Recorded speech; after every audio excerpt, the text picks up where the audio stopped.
من درعا. أحمد، كيف تبدو الأوضاع لديك الآن؟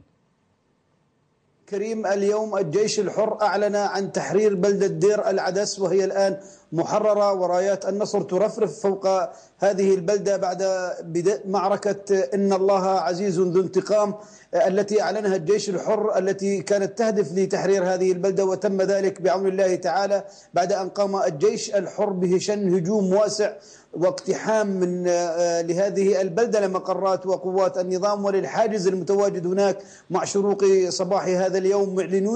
معلنين الحرية للبلدة. حاولت قوات النظام مؤازرة قواتها التي اندحرت من البلدة بأرتال ضخمة من القوات العسكرية، ولكن الجيش الحر تصدى لهم وأجبرهم على التراجع بعد تدمير عربة مدرعة وعدد من الآليات العسكرية.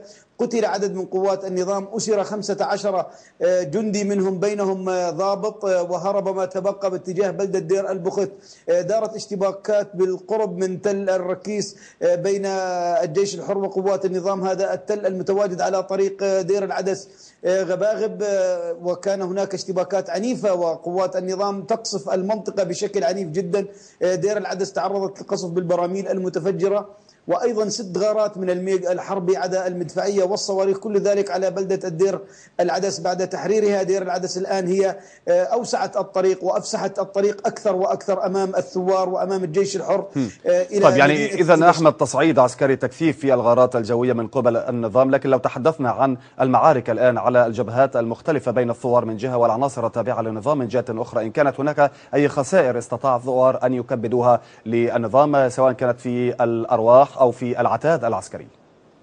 نعم أخي الكريم، في دير العدس تم قتل أكثر من 20 من قوات النظام وأسر 15 وتدمير عربة مدرعة، وأيضا بالإضافة إلى عدد من الآليات العسكرية لقوات النظام.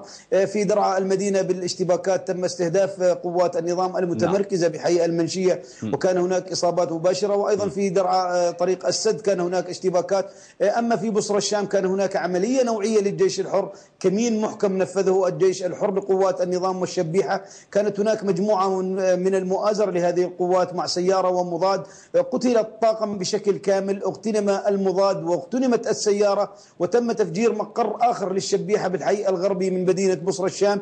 الآن تجري اشتباكات على سواتر اللواء 52، تبادل كثيف للنيران بين الجيشين، وهناك قصف على المدينة بقذائف المدفعية والدبابات. الجيش الحر أبلى بلاء حسنا من ليلة أمس إلى هذه اللحظة بقوات النظام، أكثر من 30 من قتلى من قوات النظام، اغتنام مضاد، اغتنام سيارة، بالإضافة إلى تدمير عربة مدرعة وعدد من الآليات، وأسر 15 منهم ضابط برتبة ملازم أول، واغتنام أسلحة وذخائر في دير العدس. أحمد المسالمة من إعلامي حوران المستقلون، كنت معنا من درعا، شكرا لك. درعا بقصف مدفعي.